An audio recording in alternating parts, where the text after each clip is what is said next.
"You do not belong here." The words cut through the ceremonial hall like a blade, sharp and final. Alara felt every eye in the grand chamber turn toward her. Hundreds of pack members dressed in their finest ritual garments, all staring at the girl in the simple gray dress who stood at the back of the line. Lady Seraphina had spoken loud enough for everyone to hear, her voice dripping with the kind of casual cruelty that only comes from a lifetime of unquestioned privilege. "This ceremony is for wolves of lineage, not for orphans who cannot even shift." The laughter that followed was not loud, but it was there, rippling through the crowd like poison spreading through water. Alara wanted to disappear, to sink into the polished marble floor and cease to exist, but her feet would not move. She had been summoned here by royal decree, the ancient law stating that all unmated wolves between 18 and 25 must present themselves at the awakening ceremony. No exceptions. She had not wanted to come. She had known this would happen, but the law was the law, and defying it meant exile or worse. The awakening ceremony happened once every decade, a sacred ritual where young wolves would touch the ancestral stone and receive the blessing of the first ones, the ancient lichens who had founded their race. For most, it meant a brief warmth, a whisper of approval, perhaps a glimpse of their true potential. For a select few, it meant power, recognition, a place of honor in the pack, hierarchy. For Alara, it was supposed to mean nothing at all. She was wolfless, or so everyone believed. 22 years old, and she had never shifted, never felt the call of the moon, never experienced the primal rush that every other wolf described with such reverence. The healers had examined her as a child and declared her broken, damaged somehow, a genetic anomaly that happened sometimes in wolves with no known parentage.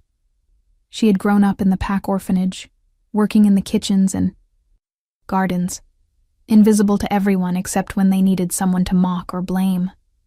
"Perhaps we should simply skip her," Seraphina continued, turning to face the raised platform where the ancestral stone sat, a massive obsidian monolith that seemed to absorb all light around it. "It would save us all the embarrassment of watching her fail." Seraphina was everything Alara was not. Tall where Alara was small, golden-haired where Alara was dark, confident where Alara was uncertain. She was the daughter of Alpha Cornelius, ruler of the Northern Territories, and she had been promised to King Alpha Daemon since birth. Today was supposed to be her coronation as much as her awakening, the moment when she would touch the stone and prove to the entire kingdom that she was worthy to stand beside the most powerful Alpha in 500 years. Her white and silver gown caught the light from 1,000 candles, making her look like something divine, something untouchable. Next to her, Alara felt like a shadow, something that existed only in the absence of light. "The law is clear, Lady Seraphina." The voice that spoke was deep, resonant, and it made every wolf in the room straighten instinctively. King Alpha Daemon stood from his throne, and even from across the massive hall, Alara could feel the weight of his presence. He was younger than she had expected, perhaps 30, with dark hair and eyes that seemed to see through everything they looked at. He wore the traditional ceremonial armor of the Alpha King, black leather and silver plates, etched with the symbols of every pack under his rule, and on his head sat the crown of fangs, forged from the teeth of the first Alpha. Every unmated wolf will participate, no exceptions. His eyes found Alara across the distance, and for just a moment, she thought she saw something there, something that made her breath catch. But then he looked away, and she decided she had imagined it. Seraphina's smile never wavered, but Alara saw the flash of irritation in her eyes. "Of course, my king. I live to serve the ancient traditions." She moved toward the stone with practiced grace, every step calculated to show off the elegant lines of her body, the way her dress moved like water around her. The high priestess, an ancient she-wolf with silver hair and ceremonial robes, stood beside the ancestral stone with her hands raised.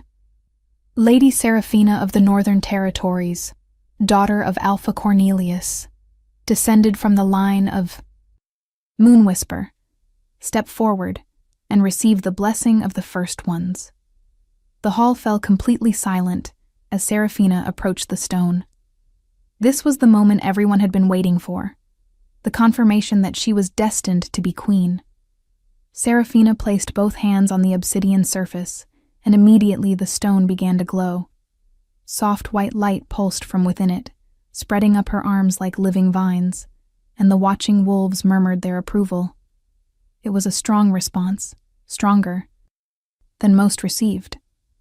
The light grew brighter, bathing Seraphina in an ethereal radiance that made her look like a goddess. She tilted her head back, eyes closed, a serene smile on her lips. The high priestess began to chant in the old language, words that Alara did not understand, but that resonated in her bones anyway. The light reached Seraphina's chest, hovering over her heart, and then suddenly stopped. The glow held for a moment, pulsing uncertainly, and then began to fade.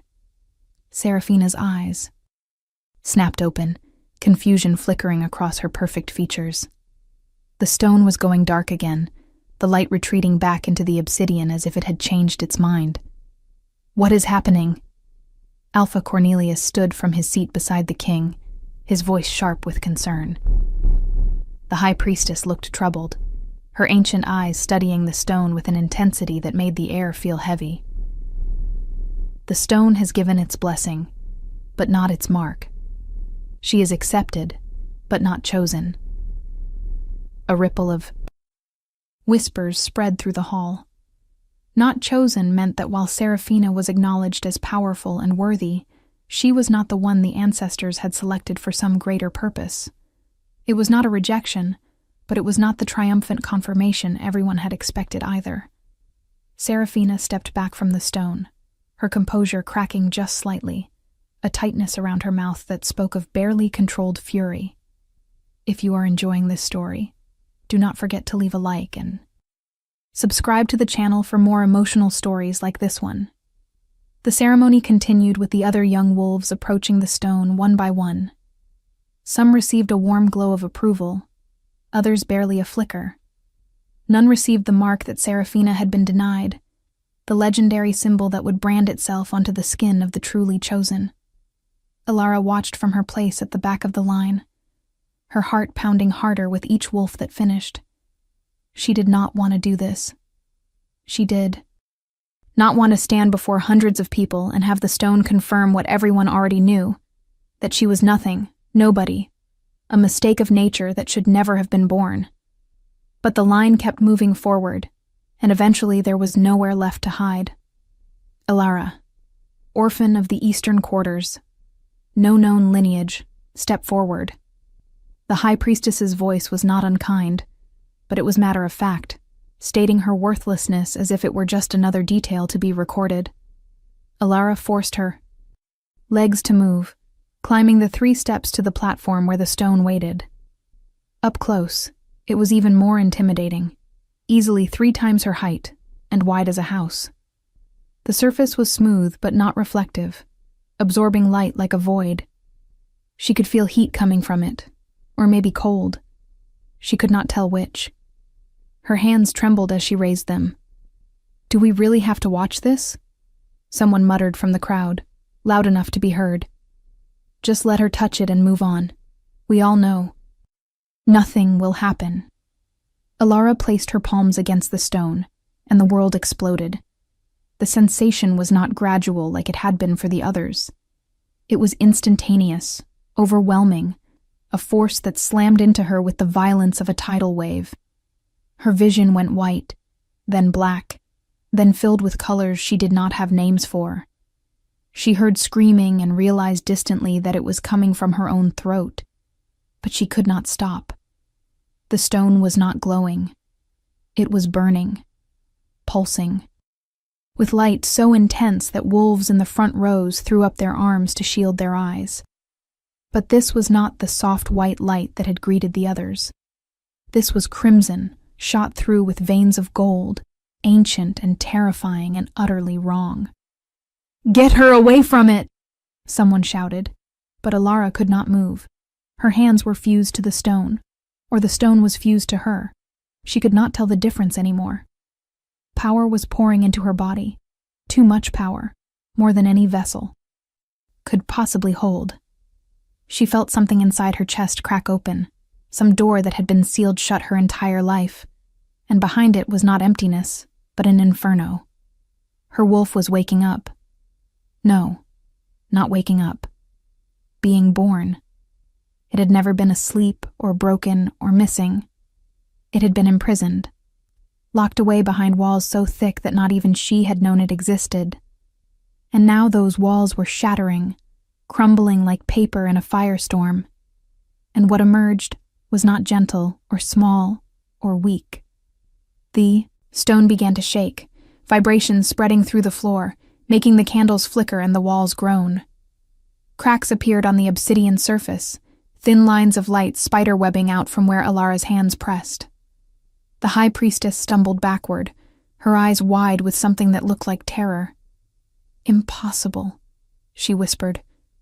The beast is waking." And then the stone split open.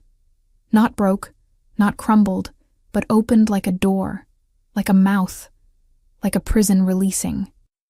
Something that had been contained for far too long. A roar emerged from within it, a sound so deep and primal that it bypassed the ears entirely and resonated directly in the chest, in the bones, in the very soul. It was the voice of something ancient beyond measure, something that predated their civilization, their kingdom, perhaps their species itself. The light exploded outward in a shockwave that sent wolves sprawling, knocked over columns, extinguished every candle in the hall. In the Yaum, sudden darkness, two massive eyes opened inside the stone, glowing with that same crimson and gold light. They were not wolf eyes. They were too large, too aware, too filled with an intelligence that felt almost alien. And they were looking directly at Alara. A presence filled her mind, vast and overwhelming, pressing against her consciousness like an ocean trying to fit into a cup. She felt it examining her, peeling back layers of her being that she had not known existed, reading her memories, and her fears, and her deepest hidden dreams. And then, impossibly, she felt it recognize her. Finally. The voice spoke directly into her mind, but she knew somehow that everyone in the hall could hear it too. It was neither male nor female, neither young nor old, but something beyond such categories. The daughter of the Forsaken bloodline has returned. The cycle begins anew. Alara's body lifted off the ground, suspended in the air by pure force of will, or magic, or something she had no name. 4. The light surrounded her, sinking into her skin, burning patterns across her arms and shoulders and back.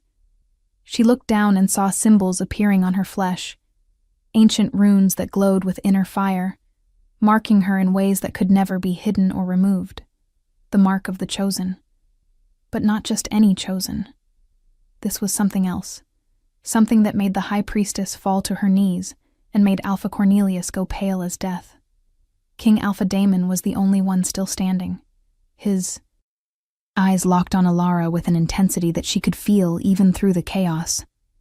His beast was responding to something. She could see it in the way his eyes flickered between human and wolf, the way his hands clenched and unclenched as if fighting for control. The mate bond snapped into place between them like a physical chain, sudden and undeniable, and absolutely catastrophic in its timing. She felt it wrap around her heart, felt the pull toward him, felt her newly awakened wolf surge forward, with desperate recognition. Mine. The word echoed in her head, and she did not know if it came from her wolf, or from the ancient presence still examining her, or from Daemon himself. But she felt him feel it too. Saw the exact moment the bond hit him. Saw his careful control crack just slightly. No. Seraphina's voice cut through the moment like broken glass. She was standing now, her beautiful face twisted with fury and disbelief. This is some kind of trick, some dark magic. She cannot be chosen. She is nobody. She is nothing. But even as she spoke, her father placed a hand on her arm, his expression grave. He knew what this meant. They all knew what this meant. The ancestral beast did not make mistakes. If it had chosen Alara, marked her with the symbols of the Forsaken bloodline, then everything they thought they knew about lineage and power and destiny was wrong. Alara finally fell back to the ground, her legs giving out beneath her. She collapsed on the platform, gasping for air, her entire body feeling like it had been remade from the inside out. The marks on her skin had stopped glowing, but they were still there, visible, undeniable. The stone had gone quiet again, the massive eyes closing, but she could still feel the presence lurking inside it, watching, waiting. Her wolf was there now, fully present in her mind for the first time in her life, and it was not small, or weak, or broken. It was enormous, powerful, and absolutely furious at having been locked away for so long. "We are not safe here," her wolf growled. "They will try to kill us." The high priestess approached slowly, reverently, her ancient face filled with awe and fear in equal measure. "Child, do you know what you are?" Her voice shook slightly. Alara shook her head, still trying to breathe, still trying to process what had just happened. "Speak it, priestess." King Alpha Damon's voice was hard, commanding. "Tell us all what the marks mean." The old woman turned to face the assembled crowd, her voice carrying across the silent hall. "These are the marks of the first daughter, the original bloodline from which all Lycans descended. It was believed extinct, destroyed in the Purge 300 years ago when the royal houses consolidated power. But the prophecy spoke of a return, a child hidden in plain sight, who would awaken when the kingdom needed her most. Prophecy is just stories old women tell to feel important." Seraphina spat, but there was panic in her eyes now. She probably used some kind of spell, some forbidden magic to fake this. Alpha Cornelius silenced his daughter with a look. "The ancestral beast cannot be deceived, Seraphina. You know this. If it has chosen her, then she is what the priestess claims, regardless of how impossible that seems." He turned to Damon, and Alara saw something pass between the two alphas, some understanding or agreement that had been made long before tonight. "However, the marriage contract between our houses still stands. The politics have not changed, even if the girl is marked." Damon's jaw tightened, but he nodded slowly. Alara felt the mate bond pulse between them, felt his wolf raging against the decision, even as his human side accepted the necessity. "The ceremony will continue as planned. Lady Seraphina and I will be wed at the next full moon." Each word felt like a knife twisting in Alara's chest, and she saw Seraphina's triumphant smile return. But Damon was not finished speaking. "However, the laws regarding those marked by the ancestral beast are also clear. Alara will be given quarters in the royal wing, protection under my personal guard, and all rights and privileges of the chosen. No one is to harm her or interfere with her training. Is that understood?" The way he said it left no room for argument, but Alara could see the fury in Seraphina's eyes, the calculation in Alpha Cornelius's expression. They would follow the letter of the law, but that did not mean they would accept her. That did not mean they would let her live if they could find a way around the king's protection. "Mine," her wolf growled again, staring at Damon with possessive intensity. "He is ours. The bond pulls. We must claim him." But Alara knew it was not that simple. He was promised to another. He was a king with responsibilities that went beyond personal desire. And she was just an orphan who had somehow become the center of a power struggle she did not understand. What do you think will happen next? Leave your predictions in the comments below. The days that followed were a blur of confusion, terror, and overwhelming change. Alara was moved from her tiny servant's room in the orphanage to a suite in the royal wing that was larger than any space she had ever inhabited.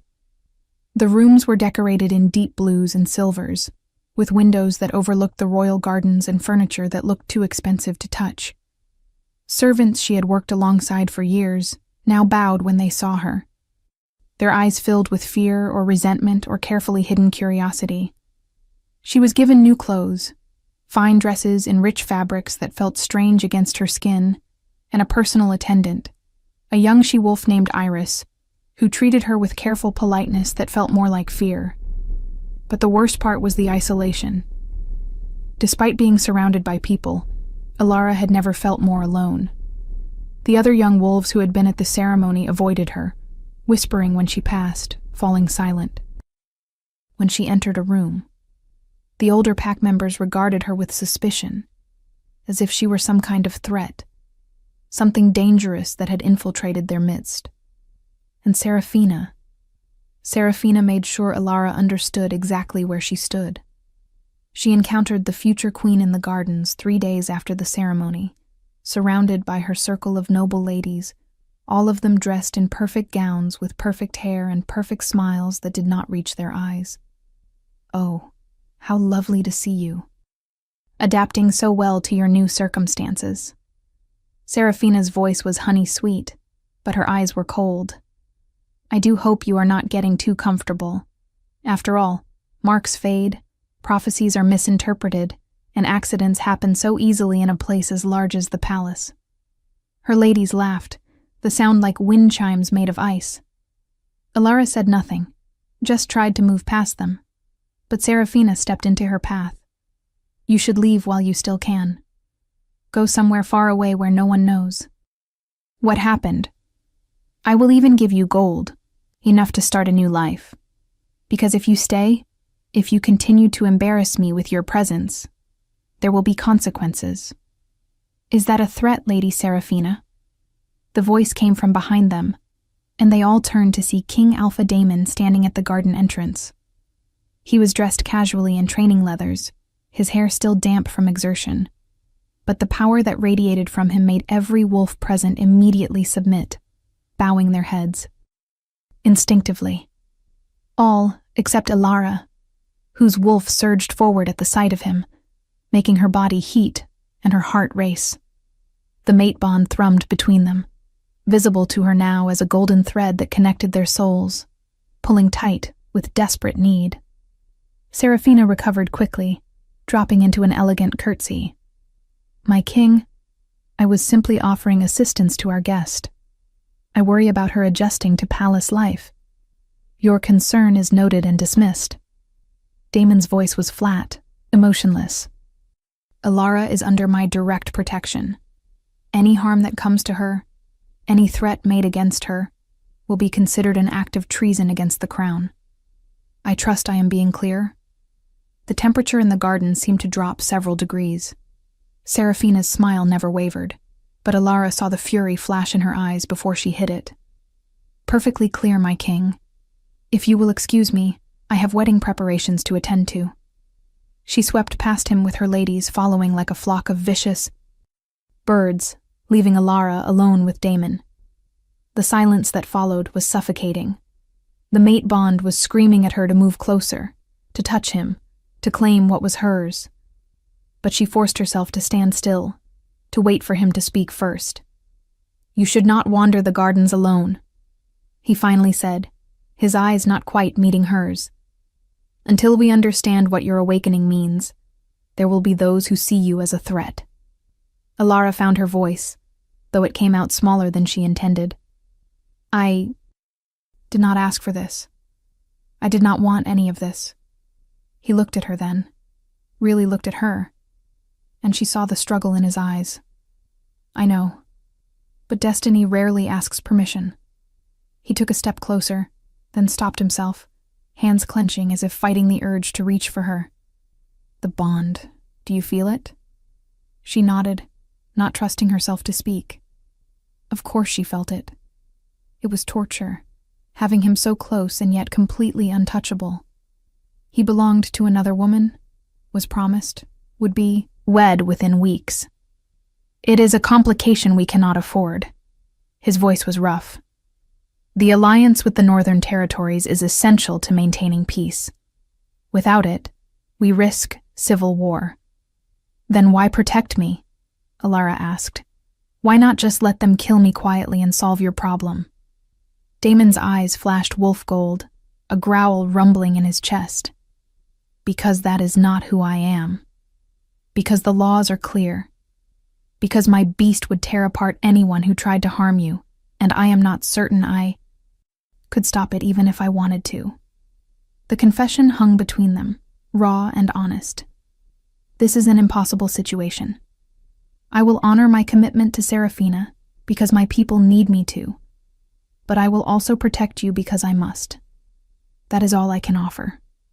It should have been enough. It should have been more than someone like her ever expected. But the mate bond pulsed with rejection, with pain, with the knowledge that they were supposed to be together, and politics was keeping them apart.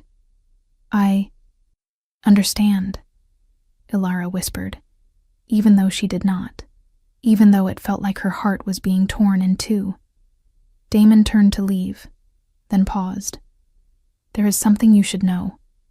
The Forsaken bloodline, your lineage, it was not destroyed by accident. It was systematically eliminated because the power it held threatened every ruling house in the kingdom. Your ancestors could do things other wolves cannot, things that are still not fully understood.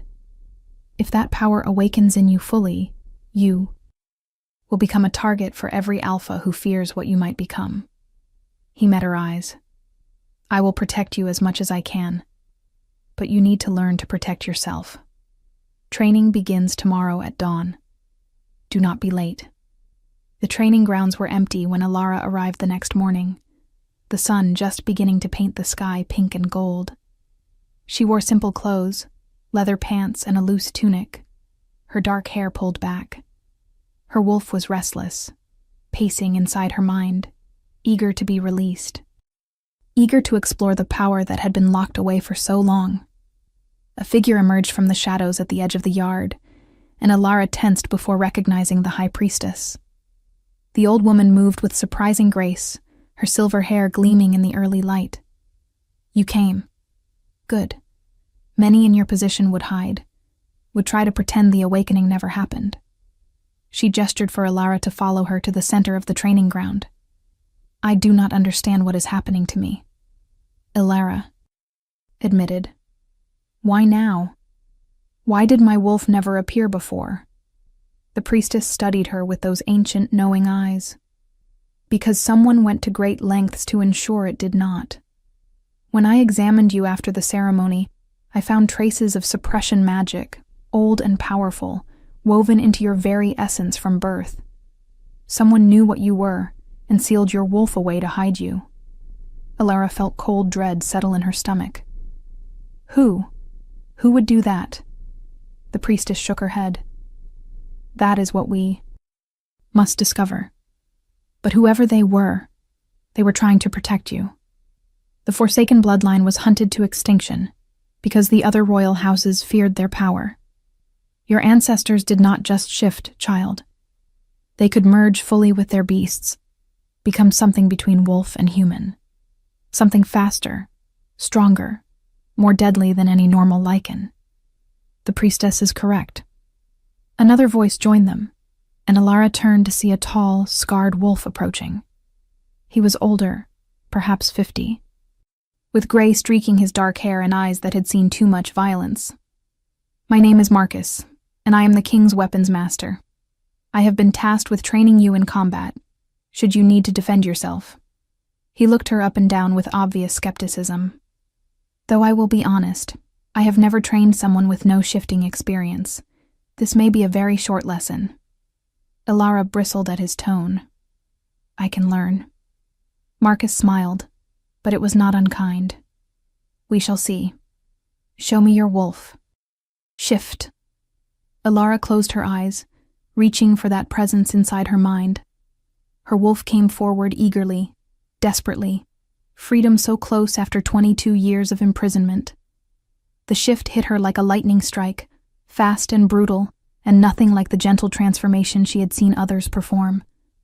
Pain lanced through every bone as they cracked and reformed, as her spine elongated and her face pushed forward into a muzzle. She heard herself scream, but the sound came out as a howl, long and mournful and filled with rage. When it was finished, she stood on 4 legs, panting, her vision sharper and her sense of smell overwhelming. But something was wrong. She looked down at her paws and saw they were too large, her fur too dark, almost black with those strange golden streaks running through it. Marcus had gone very still, his hand moving slowly toward the sword at his belt. The high priestess gasped, taking a step back. Impossible. She is showing the merge already, and she has only just awakened. Elara did not understand what they meant until she caught her reflection in the water trough nearby. She was not fully wolf. Her body was larger than any normal wolf, more powerful, with a shape that was not quite right. Her front paws could almost be called hands, with elongated fingers tipped with razor claws. Her face was more predatory, her teeth longer. She looked like something out of a nightmare, something that should not exist. And she felt incredible. The power that thrummed through her body was intoxicating, addictive, more than she had ever imagined possible. "Shift back! Now!" Marcus commanded, his voice hard. Elara tried, reaching for her human form, but her wolf did not want to let go. It wanted to run, to hunt, to finally experience the freedom it had been denied. She felt panic rising as she struggled for control, felt her wolf pushing back against her, and for a terrifying moment, she thought she might be trapped in this form forever. Elara. The voice cut through her panic like a blade. King Alpha Daemon stood at the entrance to the training grounds, his eyes locked on her transformed state. "Come back. Your human side is stronger than your wolf. You control it, not the other way around." She focused on his voice, on the mate bond that glowed brighter in this form, on the feeling of her human body, like a memory she was trying to recall. Slowly, painfully, she pulled herself back, forcing the shift to reverse. She collapsed naked on the ground, gasping, her body covered in sweat and trembling with exhaustion. Someone threw a cloak over her, and she wrapped it around herself gratefully. Daemon was crouched beside her, his hand hovering near her shoulder but not quite touching, as if he did not trust himself to make contact. That was incredibly dangerous. A new wolf should never attempt the merge form. You could have lost yourself completely. His voice was rough with concern that he could not quite hide. Elara looked up at him, still trying to catch her breath. "I did not mean to. It just happened. My wolf is so strong, so angry about being locked away. I can barely control it." Daemon's jaw tightened. "Then that is what you will learn. Control. Because if you cannot master your beast, someone will eventually use that against you." If you want to see how this story ends, make sure you are subscribed with notifications on. The weeks that followed were the hardest of Elara's life. She trained from dawn until dusk, learning to shift smoothly, learning to fight in both forms, learning to access the merge form without losing herself to the beast within. Marcus was a brutal teacher, never satisfied, always pushing her harder, but she could see the grudging respect growing in his eyes as she improved. The high priestess taught her the history of her bloodline, the ancient magic that ran through her veins, the responsibilities that came with such power. And through it all, she was constantly aware of Daemon's presence, even when he was not physically near her. The mate bond grew stronger every day, more insistent, more painful in its unfulfilled promise. She saw him in the halls sometimes, always surrounded by advisors or guards, always busy with the endless responsibilities of ruling a kingdom. He would glance at her as she passed, just a brief meeting of eyes, but that look contained entire conversations they could not have. She felt his wolf reaching for hers through the bond, felt his struggle to maintain distance when everything in his nature screamed to claim her. And she hated Seraphina with an intensity that frightened her, hated the way the other woman touched Damon's arm possessively, hated the wedding preparations that seemed to consume the entire palace, hated most of all that she had no right to feel this way, because he was never supposed to be hers in the first place. Seraphina's attempts to make Alara's life miserable grew more creative as the wedding approached. Poisoned food that Alara's heightened senses detected just in time. A training accident that was clearly deliberate. Rumors spread through the palace that Alara was using dark magic to seduce the king, that she had faked the awakening ceremony, that she was actually a spy sent by enemy packs. None of it stuck, but the constant barrage wore on her. Her only real friend was Iris, her attendant, who proved to be more than just a servant. The young she-wolf had been assigned to watch her, Alara suspected, but had instead become genuinely loyal, helping her navigate the deadly politics of court life. "You need to be careful tonight," Iris warned as she helped Alara dress for the pre-wedding celebration, a massive feast that would host every alpha in the kingdom. "Lady Seraphina has been meeting with her father in private for hours. They are planning something." Alara looked at herself in the mirror, barely recognizing the woman staring back. The dress Iris had chosen was deep emerald green, elegant, but simple, and it made her newly awakened wolf eyes seem to glow. The marks on her arms were visible, the ancient runes that proclaimed her lineage, and she had stopped trying to hide them. Let them plan. I have done nothing wrong. I have kept my distance from the king as requested. I have caused no trouble. You exist, Iris said bluntly. That is trouble enough for someone like Seraphina. She knows about the mate bond. Everyone knows. They can see it in the way the king looks at you. The way his control slips just slightly when you are near. She knows that if you were not here, his wolf would eventually accept her. But with you present, she will always be second choice, and she cannot bear that.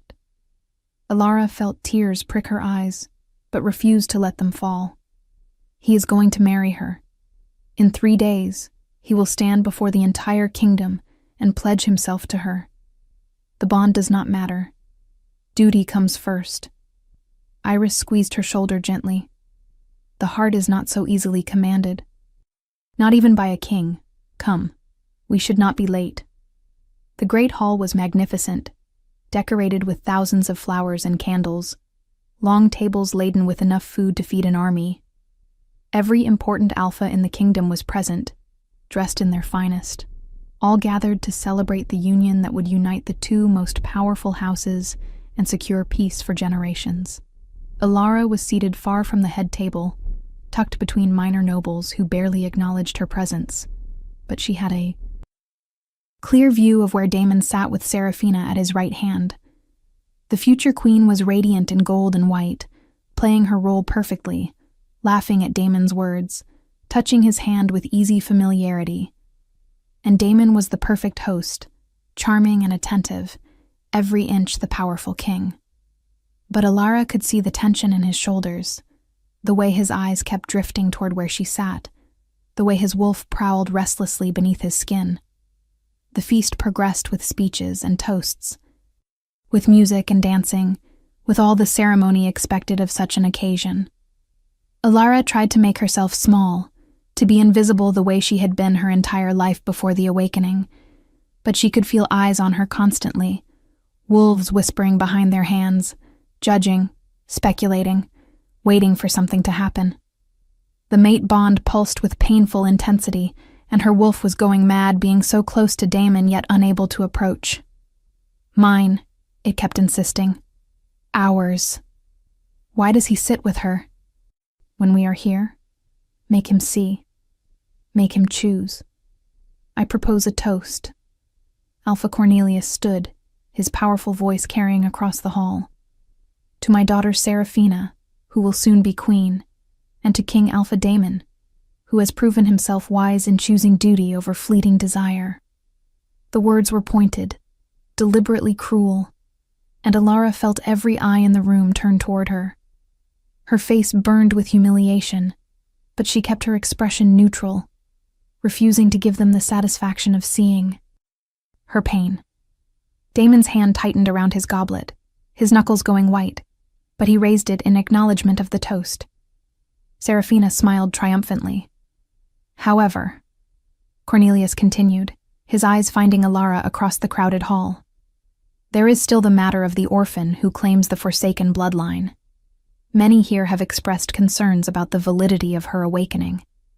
After all, it is unprecedented for someone with no known parents to suddenly manifest such legendary power. He paused for effect. I propose a trial. Let her prove before the assembled alphas that she truly carries the blood of the first daughter. Let her demonstrate power that matches the marks she bears. And if she cannot, let us acknowledge that perhaps the awakening was a fluke, a misunderstanding, and that the marks should be removed so she can return to her proper place. The hall erupted in murmurs, wolves arguing for and against the proposal. Alara's heart was racing, panic clawing at her throat.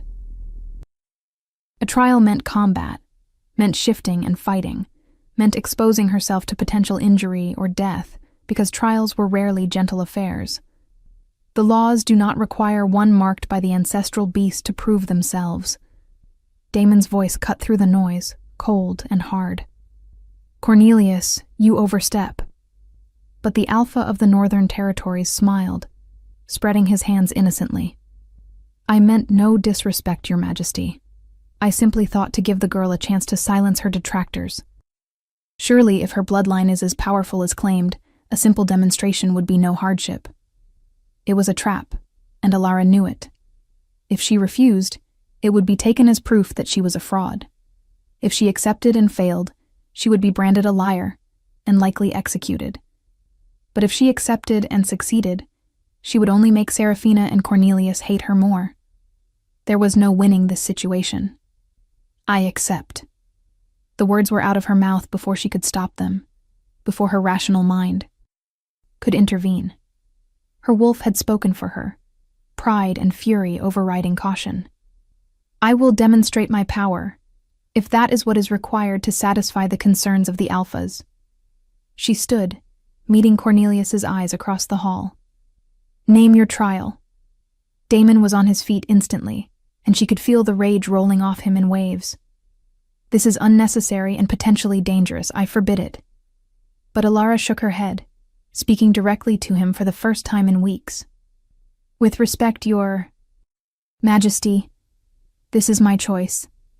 If I hide behind your protection, the questions will never stop.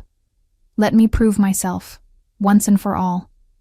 She saw the conflict in his eyes, saw his wolf snarling at the idea of her putting herself in danger, but she also saw him recognize the truth in her words. He could not protect her from everything, and the court would never fully accept her unless she earned their respect. Very well. Cornelius looked pleased, which immediately made Alara regret her decision. The trial will be simple.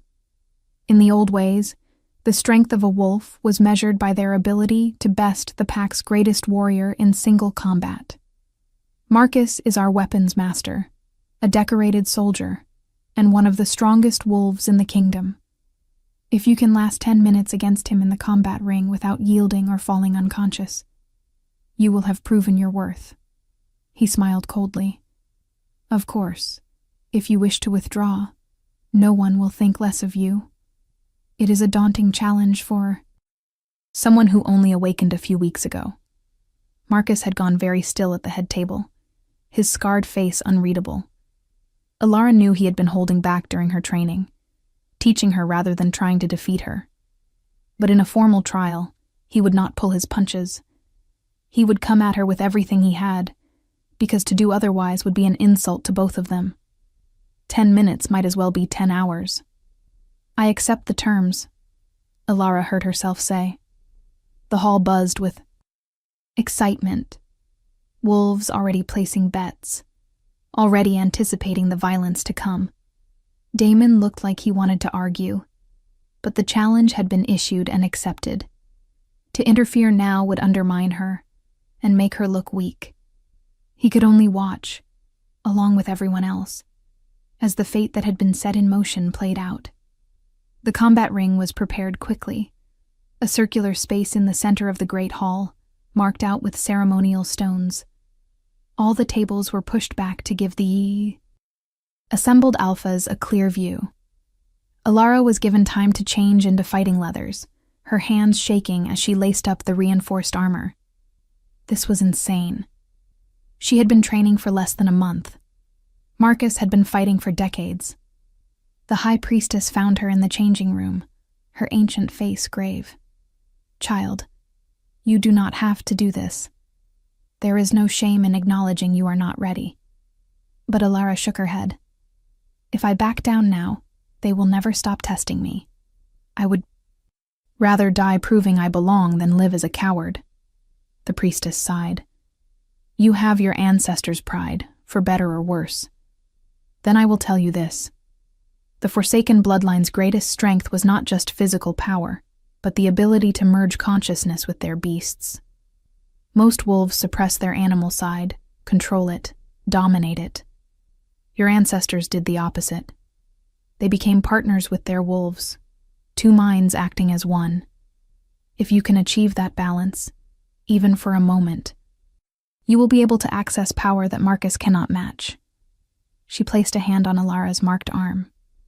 "Trust your wolf. It has waited 22 years for this moment.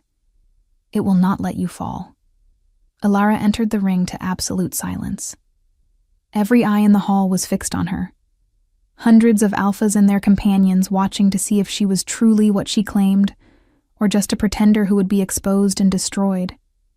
Marcus stood across from her, his expression neutral, but his body language. Speaking of coiled readiness, he had removed his shirt, his torso covered in scars that told the story of a long and violent life. "I will not insult you by going easy," he said quietly, his voice for her alone. "You are better than that." She nodded, appreciating his honesty. "I would not want you to." The High Priestess stood at the edge of the ring, her hands raised. "The trial will last 10 minutes, or until one combatant yields or loses consciousness. Shifting is permitted. Lethal force is discouraged, but will be forgiven if accidental. Begin."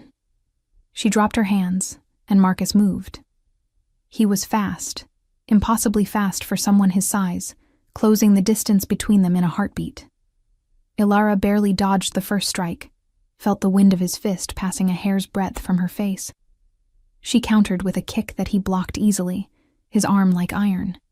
They separated, circling each other, and she could already feel the difference between training and actual combat.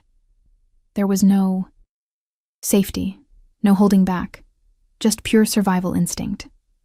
Marcus shifted mid-attack, his body flowing from human to wolf in less than a second, a skill that took most wolves years to master.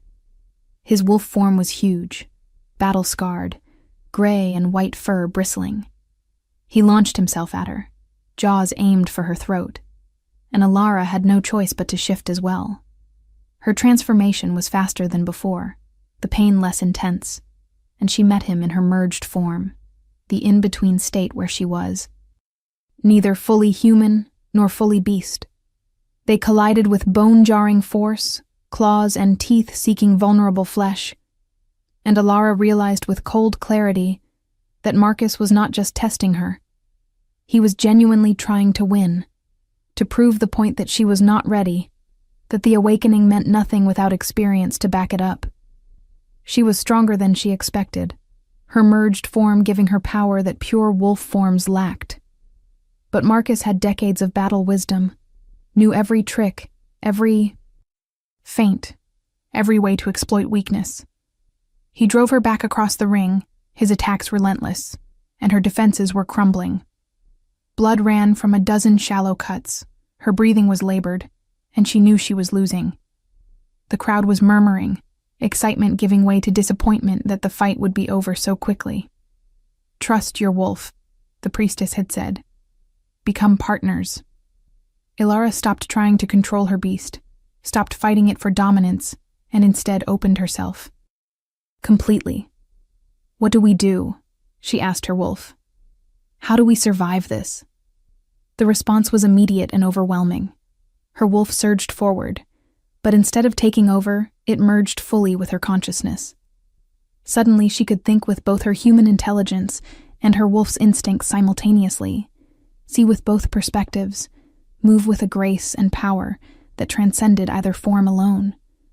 The world slowed down, or she sped up, and she could suddenly track Marcus's movements before he made them, read his body language, anticipate his strikes. When he lunged again, she was already moving, flowing around his attack like water, her claws raking across his exposed side. He yelped in surprise, blood blooming on his gray fur, and Alara pressed her advantage. The fight changed in that moment. She was no longer defending, reacting, losing. She was hunting, and Marcus became the prey. Every lesson he had taught her came together in a symphony of violence, every instinct her wolf possessed combining with her human capacity for strategy. She moved faster than any normal wolf, struck harder than her size should allow, and most terrifying of all, she fought with a savage joy that made the watching alphas lean forward in their seats. This was not a frightened orphan trying to prove herself. This was the heir to an ancient bloodline showing exactly why her ancestors had been feared. Marcus shifted back to human, bleeding from multiple wounds, his expression mixing respect with alarm. "Yield," he said quietly, raising his hands. The word echoed in the sudden silence.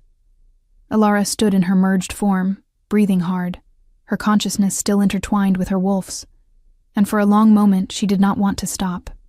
Her wolf wanted to keep fighting, to dominate, to prove beyond any doubt that they were superior. But her human side remembered why they were here, remembered that Marcus was her teacher, her ally, and that this was a trial, not a war. She forced the merge to release, shifting back to human form, and stood naked and trembling in the center of the ring, covered in blood and sweat and glory.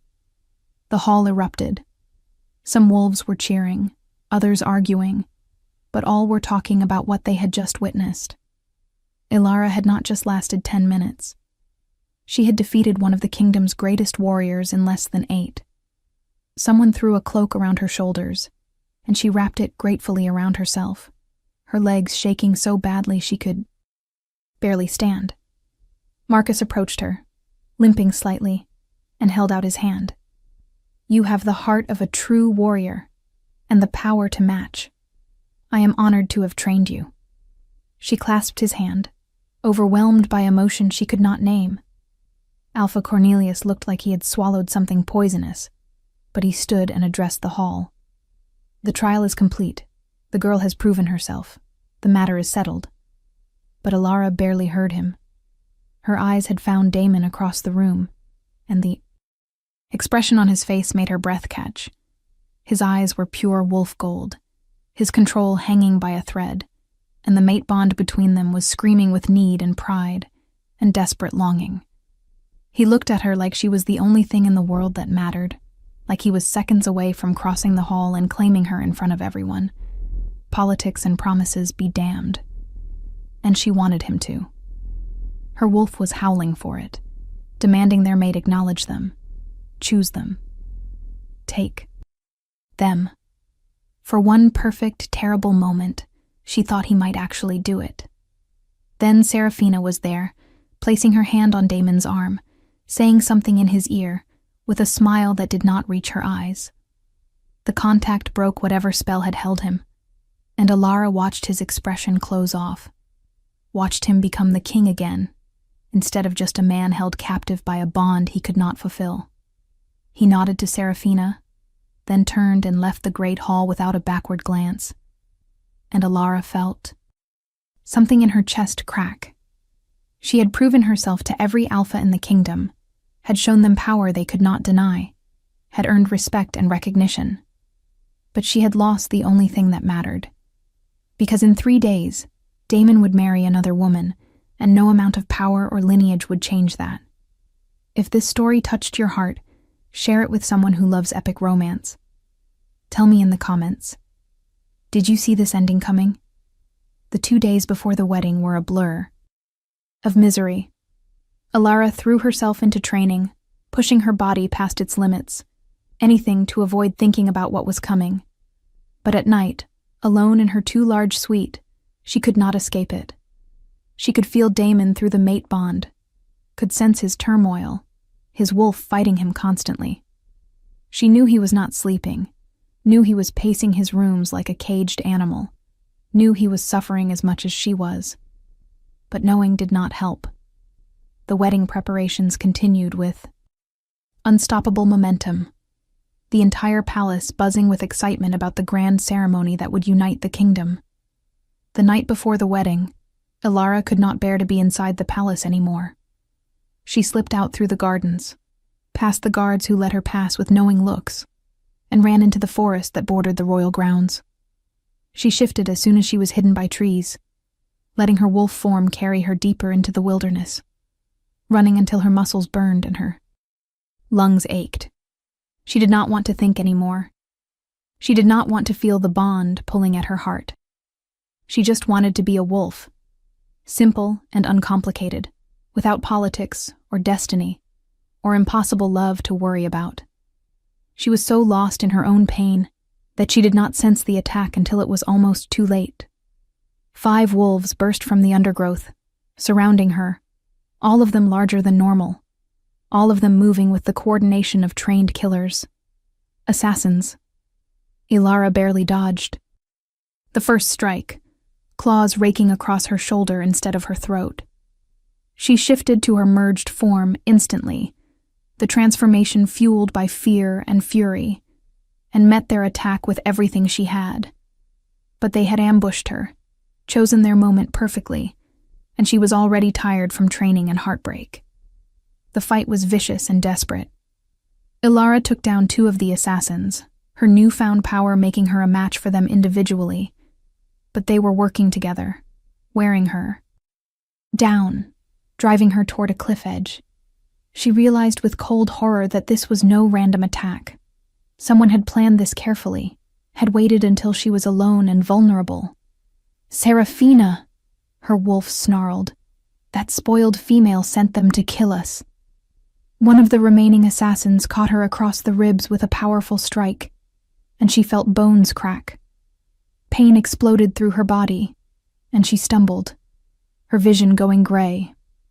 This was it.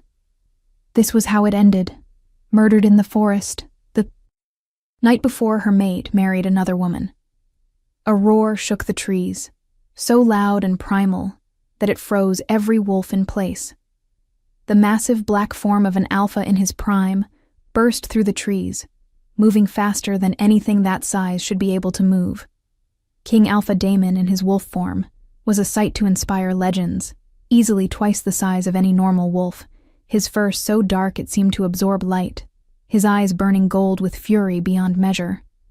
He hit the first assassin with enough force to snap the wolf's spine, tossing the body aside like it weighed nothing. The other 2 tried to run, but they had no chance. Damon was rage incarnate, his mate threatened, and he showed them no mercy. When it was over, 5 bodies lay broken in the forest, and Damon stood over Alara's collapsed form, sides heaving, still vibrating with the need to kill something else. He shifted back to human, dropping to his knees beside her, his hands hovering over her injuries as if afraid to cause more damage. Alara, look at me." His voice was raw, desperate. She forced her eyes open, everything hurting, her merged form struggling to hold. "You came," she whispered. "You are supposed to be preparing for your wedding." His hands cupped her face, and the touch sent shockwaves through the mate bond, making them both gasp. "Do you truly think I could let you die? Do you think I care about anything in this world more than you?" His eyes were fierce, almost angry. "My wolf has been going insane, screaming that you were in danger. I felt your pain through the bond. Did you think I would not come?" "But Serafina," Alara tried to say, but he cut her off. I know it was Serafina who sent them. I have known for weeks that she has been plotting against you. I have had guards watching you in secret, trying to keep you safe without making it obvious. But tonight they failed, and you almost died because I was too concerned with politics to do what I should have done from the beginning." He pulled her carefully into his arms, holding her against his bare chest, and the contact made the mate bond sing even through her pain. "I am done pretending. I am done sacrificing my soul for political convenience. If accepting you means war, then there will be war. If claiming my mate destroys alliances, then they were never worth having." Alara's heart stuttered. "What are you saying?" Damon looked at her with such intensity that she could barely breathe. "I am saying that tomorrow there will not be a wedding. I am saying that I am going to stand before every alpha in the kingdom and tell them that you are my true mate, my chosen queen. And anyone who has a problem with that can challenge me directly."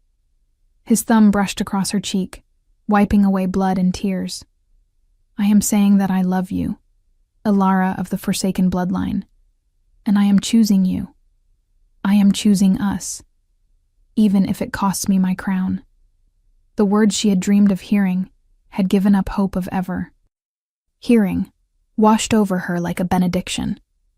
But she had to be sure, had to know he understood what he was offering. "Your people need peace. The alliance with the Northern Territories." He silenced her with a kiss, fierce and claiming and full of weeks of denied passion. When he pulled back, his eyes were blazing. "My people need a king who leads with integrity, not one who breaks the most sacred bond our kind acknowledges for political gain. They need you, whether they know it yet or not. Your power, your bloodline, what you represent. And I need you more than I need air." Alara felt tears streaming down her face, her wolf howling with joy, even as her body screamed with pain. "The other alphas will not accept this easily. Cornelius will demand compensation, maybe even challenge your right to rule." Damon smiled, and it was not a kind expression. "Let them try. I am the Alpha King not because of my bloodline, but because I am the strongest wolf in 5 generations. Anyone who wants to dispute my choice can meet me in single combat, and we will see how their objections fare against my teeth in their throat." He carefully lifted her into his arms, cradling her against his chest. "But first, we get you to the healers. Then we prepare for the storm that is coming. Together." As he carried her back through the forest, Alara leaned her head against his shoulder and let herself finally, truly believe that this was real. The mate bond wrapped around them both like a warm blanket. No longer painful but complete, satisfied, right? Her wolf was purring contentedly, finally at peace. They had their mate. They were going home. Everything else would work itself out. It had to. Because she could not imagine a world where this feeling, this perfect rightness, was not meant to be. The palace erupted into chaos when Damon walked through the front gates carrying a blood-covered Alara. Healers were summoned immediately, along with guards, advisors, and within minutes, a furious Alpha Cornelius and his daughter. Alara was taken to the healing chambers, where wolf magic and medicine worked to mend her broken ribs and various wounds. Through it all, Damon never left her side, holding her hand, radiating such deadly intent that even the healers moved carefully around him. By the time Cornelius and Serafina were admitted to the room, Alara was mostly healed, sitting up in bed with Damon standing beside her like a sentinel. "What is the meaning of this?" Cornelius demanded, his face red with anger. "I was told there was an attack, that my daughter is being accused." Damon's voice was cold enough to freeze blood. "Your daughter hired assassins to murder my mate in the forest tonight. They failed. Now I am left with a decision about what to do with traitors who operate within my own court." Serafina went pale, but she rallied quickly. "That is absurd. I have done no such thing. Where is your proof? This orphan girl has probably fabricated the entire thing too." Sabotage my wedding. The assassins are dead, but they will be identified, Damon said flatly. And there will be an investigation that I suspect will lead directly back to you. But honestly, I do not need proof. My wolf knows. I know. You have been attempting to harm Alara since the moment she was marked, and I have tolerated it because I was trying to maintain political balance. That tolerance has ended. He looked at Cornelius. The wedding is cancelled. The alliance between our houses is dissolved. You have 3 days to remove yourself and your daughter from my lands. If you are still here after that, I will consider it an act of war. Cornelius looked like he might actually challenge Damon right there, his own wolf rising to the surface. But even furious, he was not stupid enough to take on the Alpha King. This is madness. You would throw away decades of peace, the stability of the entire kingdom, for a girl you have known for weeks? Damon's hand tightened on Alara's. I would throw away my crown for her if necessary. She is my true mate, the other half of my soul. I will not dishonor that bond for political convenience, not anymore. Now get out of my sight before I forget that we were once allies and treat you as you deserve for threatening what is mine.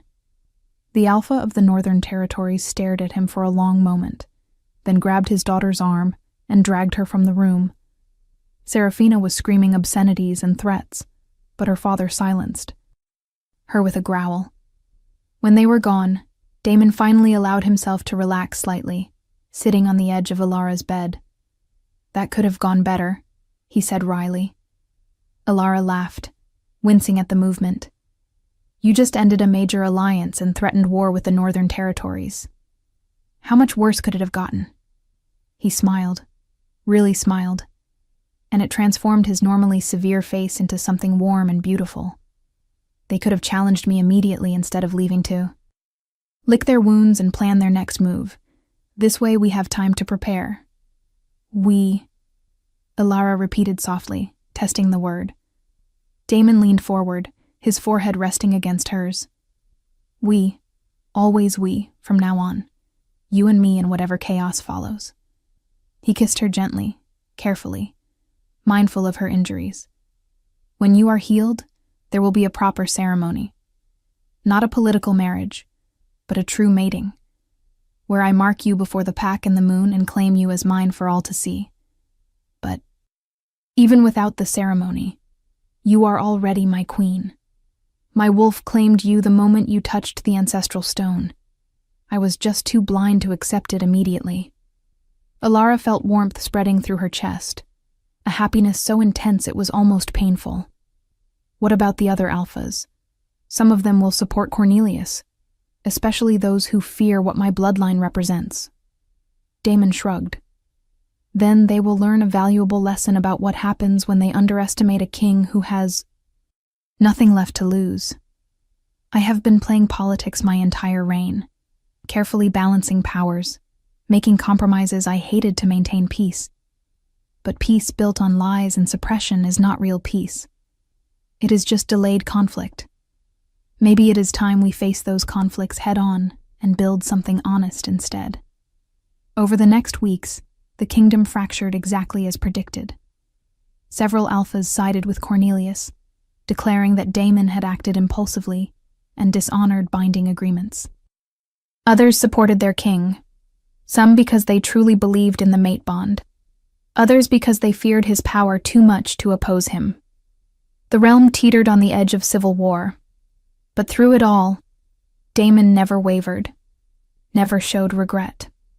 He formalized Alara's position as his chosen mate, gave her a seat on his council, and began actively seeking out information about the Forsaken bloodline and why it had been suppressed. What they discovered changed everything.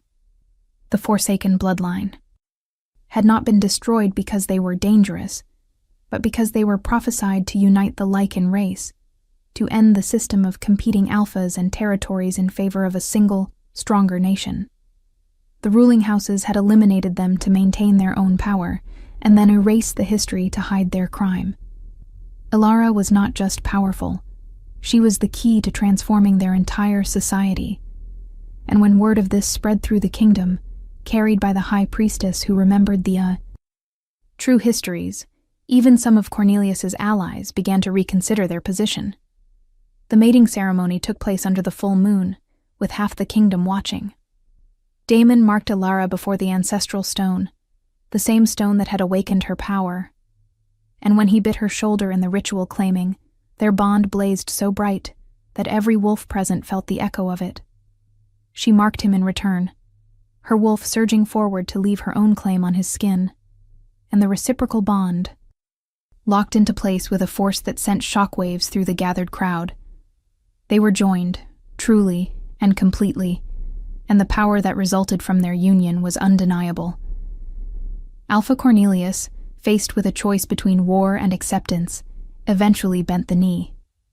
Not with grace, not with joy, but with the recognition that he could not win against an Alpha King who had unlocked the legendary power of the Forsaken bloodline through his mate bond with its last heir. Seraphina was exiled to the northern territories, forbidden from ever entering the royal lands again. Some whispered she was planning revenge from afar, but Alara could not bring herself to care. She had everything she wanted, a mate who loved her fiercely, a wolf who was finally free, a future that was hers to shape. 1 year after the awakening ceremony that changed her life, Alara stood on the palace balcony overlooking the kingdom that had once considered her less than nothing.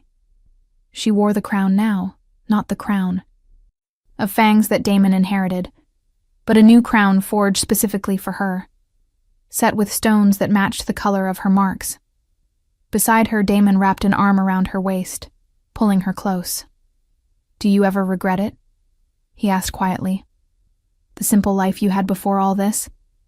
Alara thought about it honestly, then shook her head. That was not a life. That was just surviving. This, with you, with purpose and power and belonging, this is living. He kissed the top of her head. The other. Alphas are still nervous about you. They see what you can do, what you represent, and they fear change. Alara smiled, a fierce, confident expression that would have been impossible a year ago. Let them be nervous. Let them remember that power without honor means nothing, that traditions that harm must be challenged, that destiny can find you even when you are invisible. We will reshape this kingdom together, make it into something better, something worthy of our children. His hand dropped too. Her stomach, where new life was just beginning, too small to sense yet, except through the bond they shared. Our children, he breathed. The first heirs born of the Alpha King and the Forsaken bloodline in 300 years. Alara leaned into his embrace, watching the sunset paint the sky in shades of crimson and gold, the same colors that had marked her awakening. She thought about the terrified girl who had stood in the ceremony hall, convinced she was nothing, convinced she did not belong. That girl was gone, transformed by fire and love, and the discovery of power she never knew she possessed. In her place stood a queen, a warrior, a wolf who had claimed her destiny instead of letting it claim her. And beside her stood the one person who saw her, truly saw her. From the very beginning, no one spoke when the ancient beast chose her over the Alpha King, but they would speak now. They would tell stories of the orphan who became queen, of the mate bond that changed a kingdom, of the Forsaken bloodline that rose from extinction to reshape the world. They would remember, and they would know that destiny is not about where you start, but about what you become when you finally stop being invisible and claim the power that was always yours.